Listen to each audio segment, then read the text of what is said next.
नमस्कार भक्तों, आज की कथा ज्ञान और धन को लेकर माँ लक्ष्मी और सरस्वती में हुई बहस के विषय में है। यूं तो कई बार देवी देवताओं के बीच श्रेष्ठता को लेकर चर्चाएं होती रही हैं, जिनका वर्णन हमारे पुराणों में मिलता है। एक ऐसा ही किस्सा है माँ लक्ष्मी और माँ सरस्वती के बीच हुए एक दिलचस्प संवाद का, जिसमें दोनों ने अपने गुणों को सिद्ध करने की कोशिश की।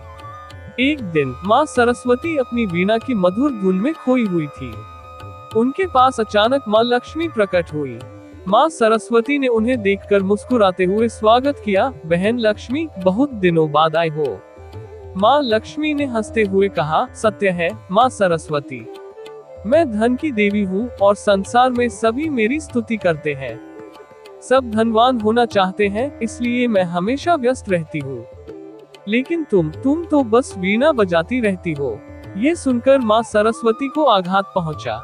उन्होंने कहा, माँ लक्ष्मी, धन की देवी होने के नाते तुम चंचला कहलाई जाती हो। तुम धन तो दे सकती हो, लेकिन ज्ञान नहीं।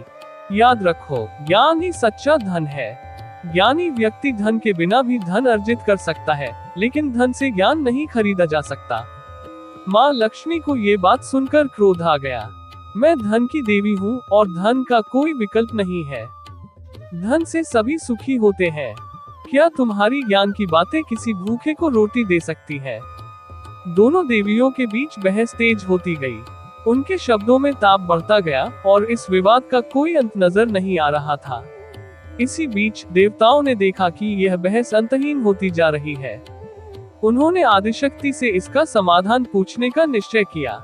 आदिशक्ति ने मुस्कुराते हुए कहा, ये बहस कभी खत्म नहीं होगी। धरती पर जब तक जीवन है, तब तक धन और ज्ञान में श्रेष्ठता का द्वंद्व चलता रहेगा। धन मिलने से लोग खुश होंगे, लेकिन ज्ञान के अभाव में उसका सही उपयोग नहीं कर पाएंगे। इसलिए दोनों का महत्व समान है। इस प्रकार माँ लक्ष्मी और माँ सरस्वती की यह कथा हमें ये सिखाती है कि धन और ज्ञान दोनों ही जीवन में आवश्यक है। दोनों का एक दूसरे के बिना कोई मूल्य नहीं है। ज्ञान से हम धन का सही उपयोग कर सकते हैं और धन से हम अपने ज्ञान को फैलाने का साधन प्राप्त कर सकते हैं।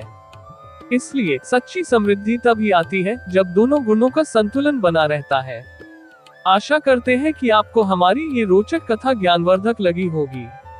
ऐसे ही और कथाओं के लिए हमारे चैनल को सब्सक्राइब करें। धन्यवाद।